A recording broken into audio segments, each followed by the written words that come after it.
नमस्कार, मैं अमित और आप देख रहे हैं आंखें न्यूज 24। आइए नजर डालते हैं आज के महत्वपूर्ण खबरों पर। नमस्कार, मैं अमित और आप देख रहे हैं आंखें न्यूज 24। बिहार के मुख्यमंत्री नीतीश कुमार पटना सिटी के शक्तिपीठ मां पटनेश्वरी के दरबार में पहुंचे। वहां पर उन्होंने पूजा अर्चना की और राज्य की खुशहाली सुख शांति की कामना की।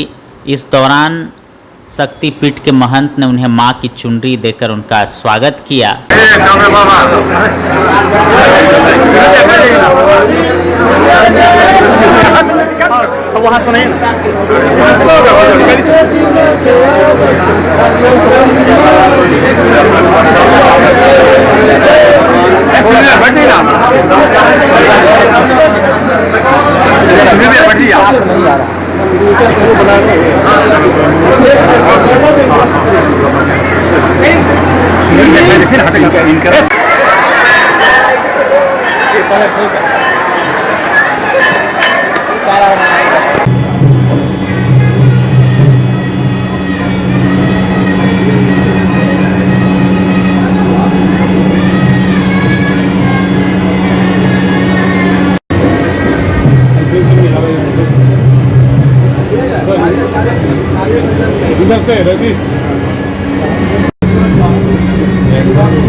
नमस्कार, मैं अमित और आप देख रहे हैं आंखें न्यूज 24। देश के सबसे बड़े उद्योगपति रतन टाटा के निधन पर केंद्रीय मंत्री जीतन राम मांझी ने कहा कि रतन टाटा जी का निधन हुआ है, उससे हम सभी दुखी हैं और पूरा हिंदुस्तान उनके निधन से दुखी है।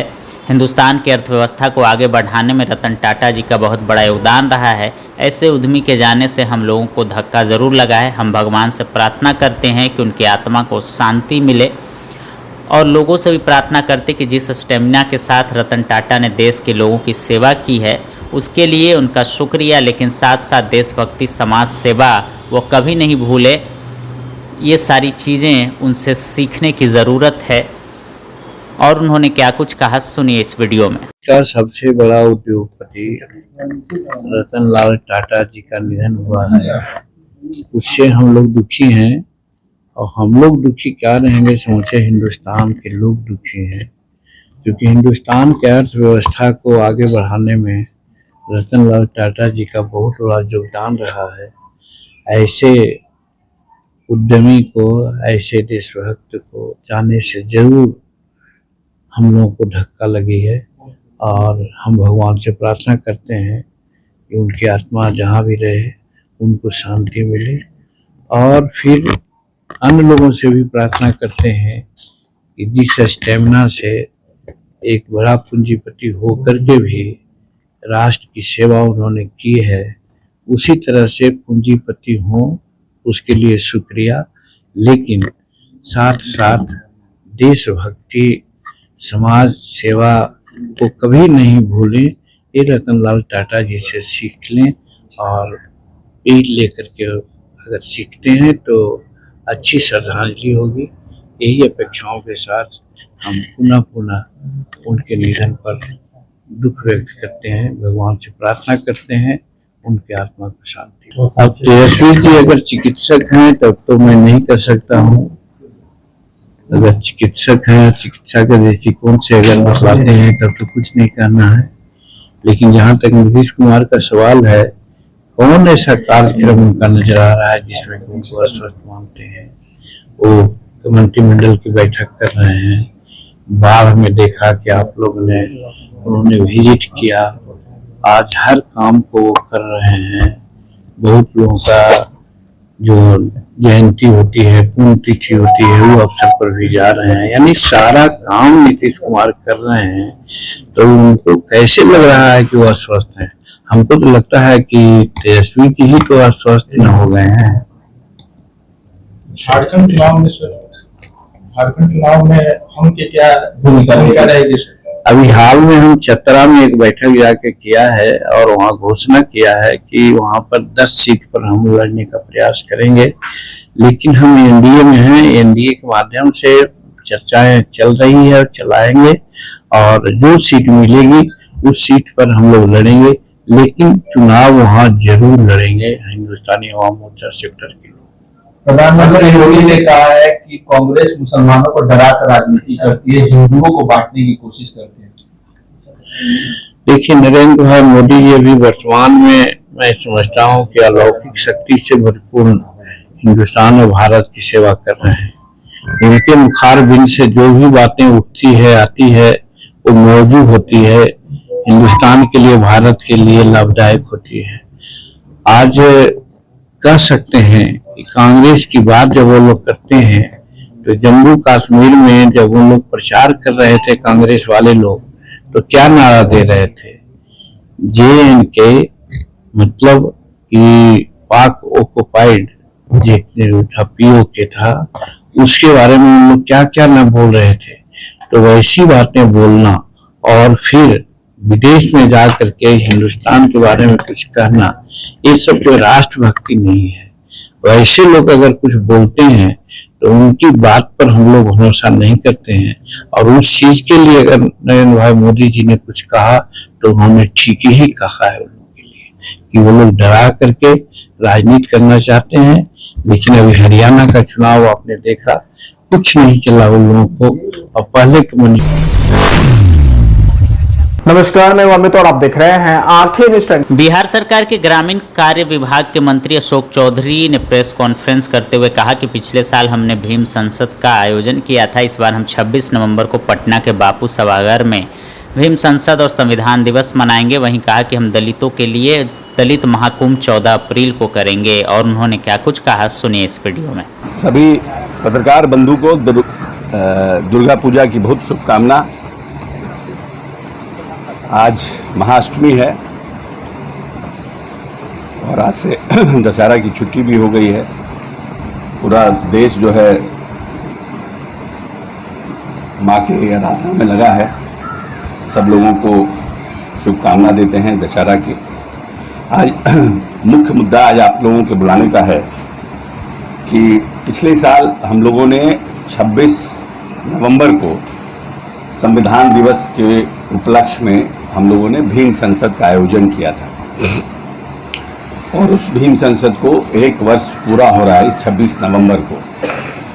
तो हम लोग 26 नवंबर को फिर से संविधान दिवस को धूमधाम से मनाएंगे, और इस संविधान दिवस को हम लोग इस 26 नवंबर को बापू सभागार में मनाने का हम लोगों ने निर्णय लिया है।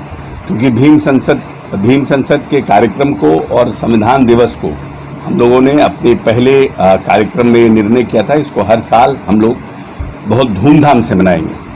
तो इस बार हम लोग बापू सभागार में मनाने का हम लोगों ने निर्णय किया है। साथ ही साथ बाबा साहब की जयंती के दिन हम लोगों का 14 अप्रैल को, बाबा साहब का जिस दिन जयंती है 14 अप्रैल को, उस 14 अप्रैल के उपलक्ष्य में हम लोग पूरे बिहार के जितने दलित भाई हैं सबका दलित महाकुंभ करने का निर्णय किए हैं।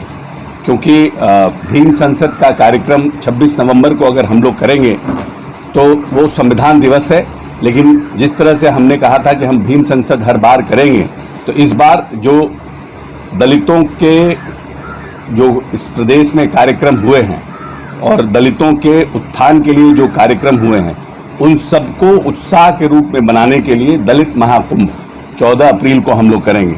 ये जगह कहाँ होगा? या तो वो गांधी मैदान होगा या फिर जहाँ हम लोगों ने वेटनरी कॉलेज, ये इसका निर्णय अभी हम लोग सब लोग और भी हमारे जो माननीय मंत्री लोग हैं उन लोगों के साथ बैठ करके हम लोग तय करेंगे।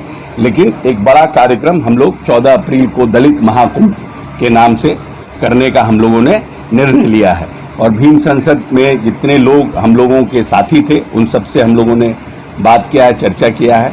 तो एक बार दोबारा, क्योंकि हर साल हम लोगों का करने का निर्णय था, तो इसलिए संविधान दिवस को हम लोग थोड़ा छोटे तौर पर कर रहे हैं और बाबा साहब की जयंती को दलित महाकुंभ के रूप में मनाने का हम लोगों ने निर्णय किया है। क्योंकि इन 18-19 वर्ष के कार्यकाल में माननीय नेता नीतीश कुमार ने जिस तरह से जो दबे कुचले लोग हैं उनको उभारने के लिए और उनको आगे बढ़ाने के लिए सामाजिक रूप से, राजनीतिक रूप से और आर्थिक रूप से जो कार्यक्रम प्रदेश में चलाए हैं, इसलिए हम लोग, बाबा साहब ने हमें संविधान के माध्यम से हमें अधिकार दिया, तो हम संविधान दिवस मना रहे हैं। और बाबा साहब की जयंती को, जैसे हमने कहा था पिछली बार भी कि जिस तरह से हम होली और दिवाली मनाते हैं, जिस तरह हम धूमधाम से दशहरा मनाते हैं, एक ऐसा व्यक्ति है जिसने हमें समान जीवन जीने का अधिकार दिया है। इसीलिए उस दिन हम सब बिहार के जितने दलित भाई हैं सभी लोग मिल करके दलित महाकुंभ का आयोजन करेंगे। लोग तो हर तरह के लोग हर तरह से आरोप लगाते रहते हैं संविधान समाप्त करने, इसीलिए तो हम लोग कहाँ कोई संविधान दिवस मनाता है। संविधान दिवस तो हम ही लोग मनाते हैं बाबा साहब का। कोई राजनीतिक दल संविधान दिवस कहाँ मनाता है? पिछले साल हम ही लोग संविधान दिवस मनाए। जो लोग कह रहे हैं कि हम संविधान खत्म हो रहा है वो तो संविधान दिवस भी नहीं मनाते हैं। हम ही लोग पिछले साल से, और हमारी पार्टी जो है पिछले साल से और उसके पहले से संविधान दिवस मनाने का काम कर रही है। जिस संविधान के माध्यम से हमें अधिकार मिला उसका हम लोग धूमधाम से उसको मनाने का काम करेंगे। और बाबा साहब जिन्होंने संविधान में हमें अधिकार दिया, उनकी जयंती को हम लोग धूमधाम से मनाएंगे। हाँ, सब लोगों को हम लोग आमंत्रित करेंगे, माननीय नेता को भी आमंत्रित करेंगे, सब लोगों को, जो दलित हितैषी जितने भी हमारे नेता हैं सबको हम लोग आमंत्रित करेंगे, और खास करके हमारे नेता नीतीश कुमार जी को आमंत्रित करेंगे। दलित महाकुंभ का फैसला इसलिए तो नहीं है कि विधानसभा का चुनाव उस वर्ष होगा, बीजेपी कहती है कि दलित हमारे साथ है, बीजेपी चाहती है कि उनको जोड़े एक महाकुंभ के रूप में, ये फैसला नहीं। देखिए, हम लोगों ने पिछले साल भीम संसद किया था, तो उसी साल हम लोग निर्णय किया था इसको हर साल धूमधाम से मनाएंगे। लेकिन इस बार क्योंकि अगले साल बाबा साहब की जयंती है, तो संविधान बाबा साहब की जयंती को ज़्यादा धूमधाम से मनाने का निर्णय हुआ है, और हर साल संविधान दिवस को भी मनाने का निर्णय हुआ। तो हम दो बहुत बड़ा कार्यक्रम करने में सक्षम नहीं हो पाएंगे, इसलिए संविधान दिवस को बापू सभागार में और दलित महाकुंभ को जो बाबा साहब की जयंती है उस दिन, उसको हम लोग या तो सब जैसा निर्णय होगा सभी लोगों से राय विचार के बाद, या तो गांधी मैदान या फिर वेटनरी में, हम लोग दोनों जगह में से किसी मैदान में करेंगे। हाँ, पूरी टीम यात्रा पर निकलेगी। सभी अनुमंडलों में हम लोग बैठक करेंगे, सभी जिलों में जो बड़े बड़े जिले हैं सभी जिलों में कोशिश होगा, अनुमंडल में होगा, प्रमंडल में हम लोग मीटिंग करेंगे दलित महाकुंभ के लिए।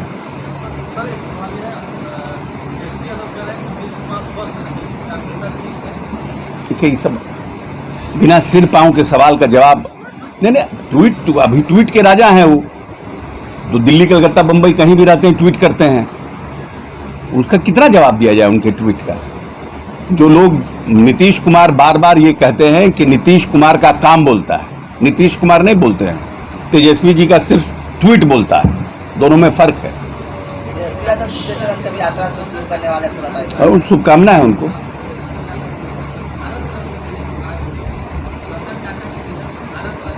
नहीं, रतन टाटा जी देश की बड़े मतलब किसी पुरस्कार, किसी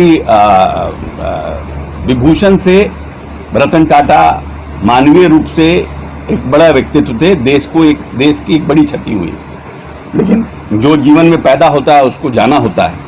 तो हम समझते हैं कि रतन टाटा के लिए पूरा देश मर्माहित है। कोई जाति, धर्म, पार्टी, पॉलिटिकल पार्टी, सामाजिक क्षेत्र के लोग, सभी लोग मर्माहत हैं। इसलिए रतन टाटा के लिए हम समझते हैं कि भारत कोई भी, सभी रत्न से ऊपर है रतन टाटा। प्रस्तावित दोनों कार्यक्रमों से आप किस तरह का मैसेज देना चाहेंगे? नहीं, दलित एकता और दलितों के हितों की रक्षा करने वाला राजनीतिक दल ही भविष्य में देश पर राज करेगा, क्योंकि जातीय गणना के बाद लगभग 19% आबादी दलितों की इस प्रदेश में है। तो एकजुट रहना, वैसे राजनीतिक दल के साथ रहना जो उनके हितों की रक्षा करता है, ऐसे नेता के साथ रहना जो भविष्य में उनके आने वाली पीढ़ी, आने वाली संतति को जो आगे बढ़ाना। नमस्कार, मैं अमित और आप देख रहे हैं आंखें न्यूज़ 24। रावण वध कार्यक्रम को लेकर पटना के ऐतिहासिक गांधी मैदान में प्रशासन ने सारी तैयारियां पूरी कर ली हैं। 12 अक्टूबर को शाम 5:30 बजे रावण दहन का कार्यक्रम तय किया गया है। पटना के डीएम डॉक्टर चंद्रशेखर ने बताया कि कार्यक्रम को देखते हुए गांधी मैदान के बाहर और अंदर पर्याप्त संख्या में पुलिस बल और मजिस्ट्रेट की तैनाती रहेगी। फायर ब्रिगेड की टीम भी तैनात रहेगी। 18 एम्बुलेंस की व्यवस्था की गई है और उन्होंने क्या कुछ कहा है, सुनिए इस वीडियो में। पदाधिकारी की पर्याप्त संख्या में तैनाती की गई है गांधी मैदान के अंदर और बाहर, और उन लोगों की ब्रीफिंग भी हम लोगों ने कर दिया है। सब लोग अलर्ट रहेंगे। सबको कहा गया है कि समय से अपने अपने निर्धारित स्थल पर रहेंगे और मुस्तैदी से अपने दायित्वों का निर्वहन करेंगे। आपात स्थिति से निपटने की व्यवस्था है हम लोगों के पास। पूरा हमारे QRT है और इसके अलावा फायर ब्रिगेड की गाड़ी और हमारे मेडिकल टीम, कई जगह पर हम लोग यहाँ मेडिकल कैंप अपना बना रहे हैं। लगभग 18 के आसपास एम्बुलेंस हम लोगों की जो एडवांस एम्बुलेंस है वो सब रहेंगी। बाकी जो आसपास के बड़े अस्पताल हैं सबको हम लोग अलर्ट करके रखे हैं और उनसे बात भी किए हैं कि अवकाश को देखते हुए वहाँ पर कोई शिथिलता नहीं हो, वहाँ डॉक्टर और मेडिसिन और सब चीज़ें 24 घंटे उपलब्ध रहें। तो सभी बड़े जो प्राइवेट और सरकारी दोनों प्रकार के हॉस्पिटल हैं उनको हम लोगों ने अलर्ट किया है।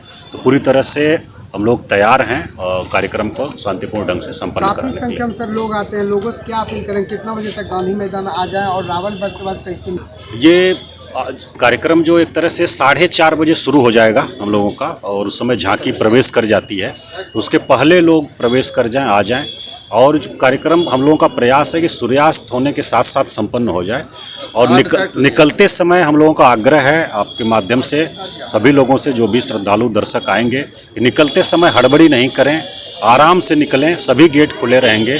अगर 10-15 मिनट और आप प्रतीक्षा कर लेते हैं, रुक जाते हैं, तो गेट पर भीड़ खत्म हो जाती है। धक्का मुक्की नहीं करें। दूसरा, जो छोटे बच्चे अगर आ रहे हैं तो उनके पॉकेट में उनका नाम, मोबाइल नंबर, पता इत्यादि लिख करके ज़रूर रखें। और अगर कोई बच्चा गुम होता है, इस प्रकार कुछ होता है, तो गेट पर हम लोगों का कंट्रोल रूम भी बना हुआ है, वहाँ सूचित करें। वहाँ से माइक से भी हम लोग अनाउंस करके करेंगे। तो बच्चों का ध्यान रखें विशेषकर, और हड़बड़ी नहीं करें, आराम से आएँ, आराम से जाएँ। बाकी सब व्यवस्था हम लोग किए हैं। रावण वध को लेकर जो पिछले साल हम लोगों ने तैयारियां की थी उससे बेहतर करने का प्रयास करेंगे। सभी जो हमारे गेट हैं उन सभी गेट पर DSP रैंक ऑफिसर्स को लगाया गया है। पर्याप्त संख्या में बलों की प्रतिनियुक्ति की गई। इसके अलावा जो पूरा रावण वध का कार्यक्रम है उसकी प्रतिनियुक्ति को हम लोगों ने 4 पार्ट में डिवाइड किया है।